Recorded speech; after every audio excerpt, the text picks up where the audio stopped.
అటువంటి పరమాత్మ యోగ నిద్రయందు లోకములను గమనించి ప్రబోధనైక ఏకాదశి నాడు, ఆ ఉద్ధాన ఏకాదశి నాడు, కార్తీక మాసంలో వచ్చేటటువంటి శుక్లపక్షంలో వచ్చేటటువంటి ఏకాదశి నాడు క్షీరసాగరంలోంచి లేచి ద్వాదశి తిథి నాటికి బృందావనంలోకి వచ్చాడు. ఒకనాడు మాట ఇచ్చాడు కనుక బృందకి, ఆయన తులసి బృందావనంలోకి వస్తాడు.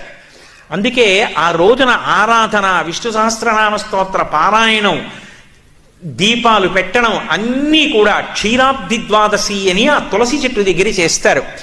ఆ ఋతువులో తులసితో పాటుగా విశేషమైన అనుగ్రహాన్ని పరదేవతా స్వరూపంగా వర్షిస్తోంది కాబట్టి తులసి కోటలో ఉసిరి కొమ్మని కూడా గుచ్చి రెండిటి గాలిని పీలుస్తూ రెండిటికి కలిపి పూజ చేస్తారు.